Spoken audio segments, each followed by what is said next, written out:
नमस्कार दोस्तों मैं आया हुआ हूँ लोदीपुर विशनपुर, जो कि हमारा यूपी के अंदर मुरादाबाद ज़िले में पड़ता है। आज मैं एक वर्मी कंपोस्ट के फार्म पे यहाँ पे आया हुआ हूँ। बहुत ही छोटे से आज इन्होंने स्टार्ट किया था। आज जैसा कि आप मेरे पीछे देख पा रहे हैं, इधर आप लगभग 6 से 7 बेड इधर हैं इनके, और पीछे भी आप देख पा रहे हैं। पूरा एक ये छोटी सी जगह से शुरू करके आज इन्होंने धीरे धीरे इसमें अच्छी खासी ग्रोथ जो है हासिल कर ली है। तो आज हम इनसे जानेंगे वर्मी कंपोस्ट के बारे में डिटेल के साथ में, कैसे इन्होंने स्टार्ट किया और क्या इसमें प्रॉफिट है और क्या इसके अंदर लॉस देखे जाते हैं।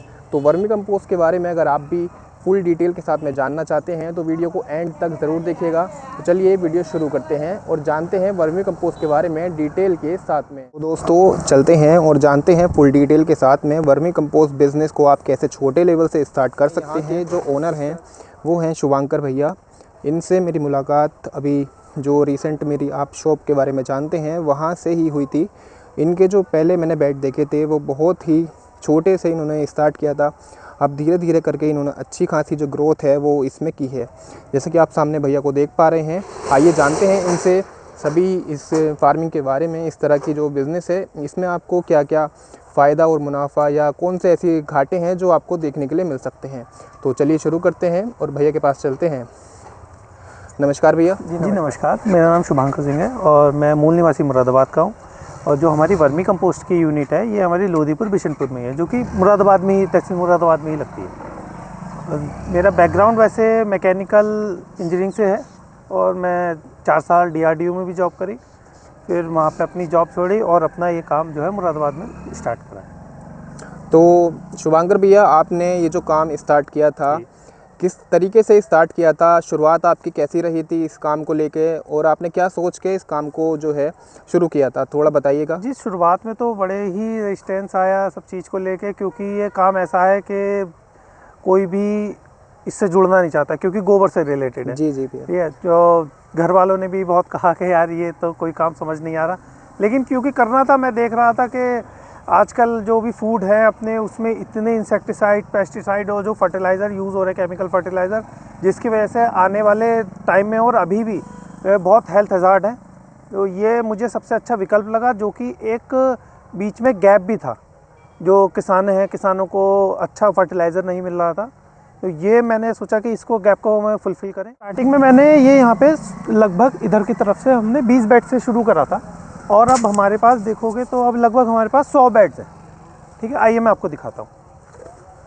तो चलते हैं और देखते हैं पूरे प्रोसेस को। आज जानेंगे हम इस वीडियो में कि किस तरीके से जो बेड हैं वो तैयार किए जाते हैं, वर्मी कंपोस्ट किस तरीके से बनाया जाता है। फुल प्रोसेस के बारे में जानकारी लेंगे शुभांकर भैया से। तो शुभांकर भैया, जैसा कि हम अपने पीछे देख पा रहे हैं, ये जो बेड हैं, वैसे तो मैंने काफ़ी जगह अलग अलग टाइप के बेड देखे हैं, तो ये किस प्रकार के बेड आपने ये तैयार कर रखे हैं? इसमें अलग अलग मॉडल इस्तेमाल करते हैं सब लोग, यूज़ में लाते हैं। जैसे जो हमारा है, हमारा बिल्कुल ये 0 बजट मॉडल है। हम ना, अगर आप देखेंगे नीचे पन्नी नहीं है ना, और हमारा बेड की लेंथ भी काफ़ी अच्छी है। अब देखोगे तो हमारा बेड लगभग 50 फीट बाई 3.5-4 फुट चौड़ा है।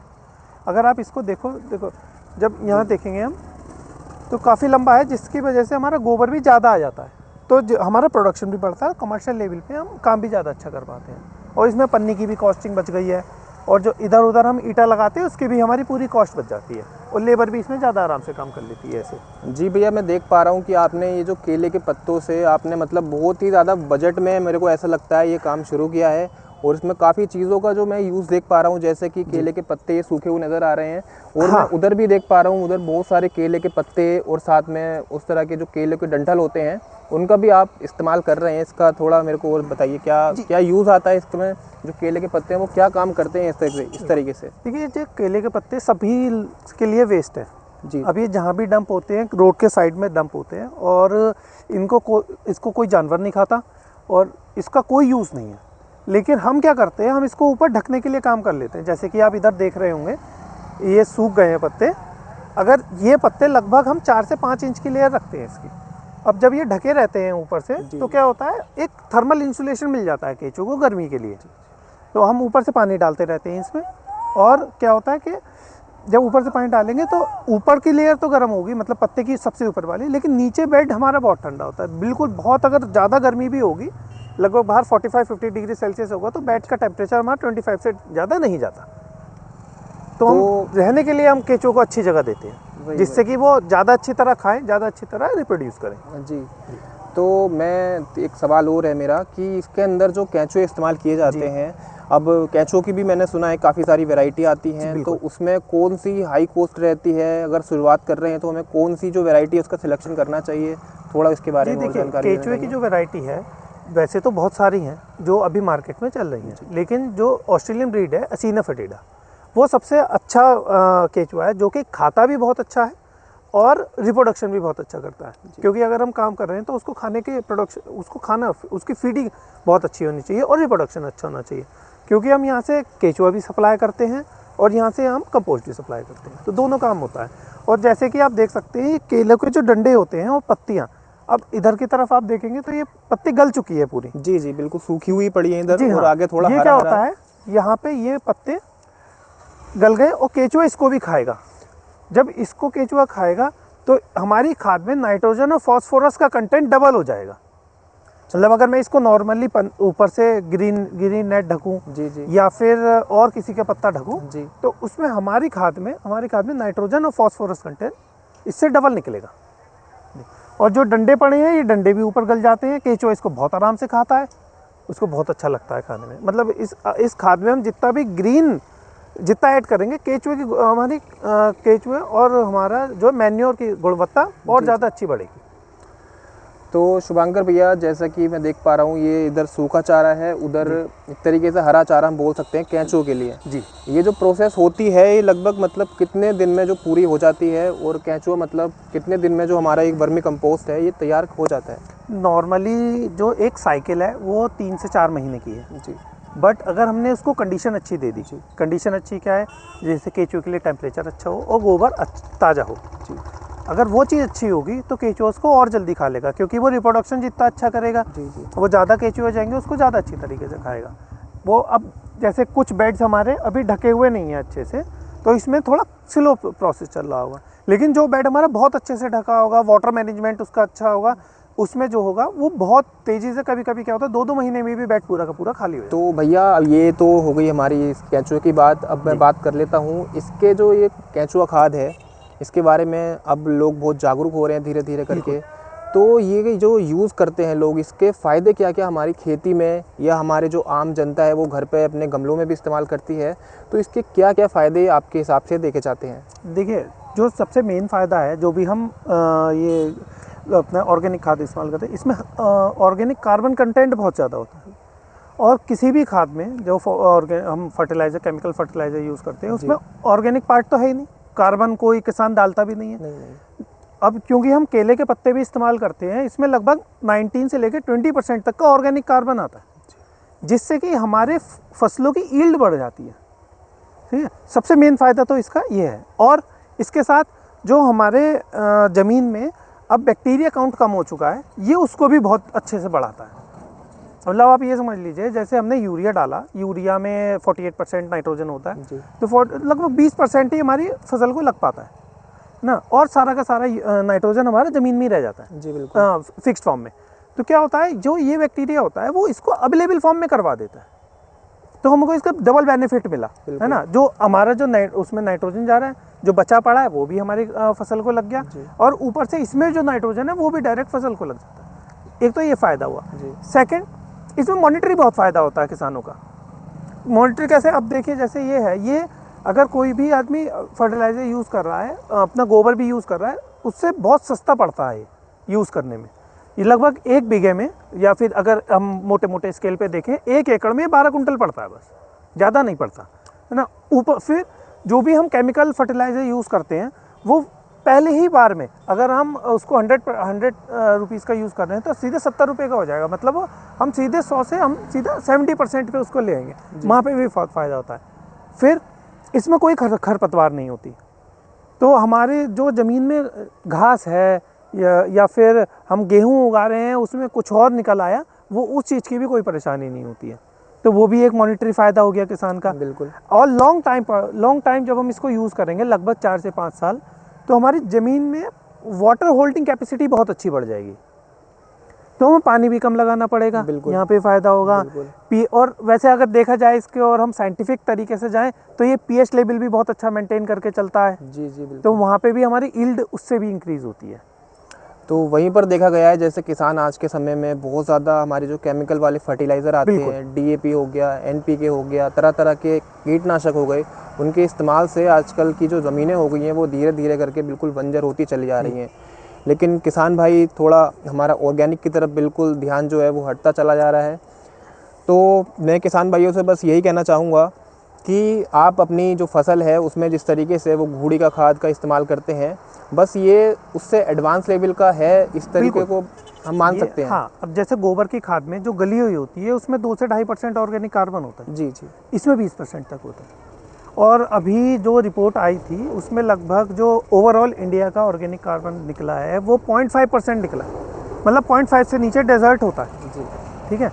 तो आप ऐसे में कैसे खेती करेंगे जब आपके पास ऑर्गेनिक कार्बन ही नहीं है। और ये सिर्फ और सिर्फ केमिकल फर्टिलाइजर्स की वजह से ही हुआ है, क्योंकि किसी ने उसमें ऑर्गेनिक पार्ट डाला ही नहीं।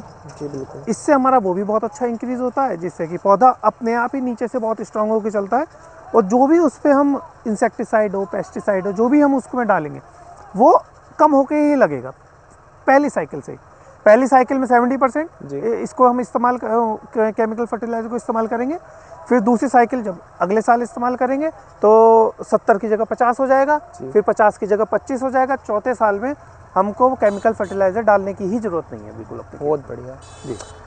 तो शुभंकर भैया ये तो हो गई इसके फ़ायदों की बातें। अब थोड़ा बात करते हैं, अगर कोई हमारे नए युवा जो एग्रीकल्चर फील्ड से जुड़ना चाहते हैं वो अगर इस बिज़नेस को शुरू करते हैं तो एक सवाल मन में रहता है कि हम इसको काम को कर तो लें, ज़मीन सबके पास होती है ज़्यादातर, गोबर भी बड़े आसानी से अवेलेबल हो जाता है, लेकिन उसके बाद इसको जो मार्केटिंग का रहता है, एक तो इतना भारी होता है, इसको हम ट्रांसपोर्ट करने में बहुत ज़्यादा, एक तो हमारा खर्चे वगैरह बहुत आते हैं, हर एक बात हमारे दिमाग में चलती है। तो आप मार्केटिंग के बारे में इसके कैसे आप इसको हैंडल करते हैं वो थोड़ा हमारे दर्शकों को बताइए। देखिए इसमें क्या है, अगर कोई किसान भाई जिसके पास अपनी ज़मीन है जी और अपने घर में 2, 3, 4 अपने कैटल्स हैं, तो हम उसको तो रिकमेंड करते हैं कि आप अपनी साइट लगा ही लीजिए, क्योंकि अगर आप सेल भी नहीं कर पाए तो कम से कम आप अपने यहाँ फर्टिलाइज़र फ्री हो जाएंगे।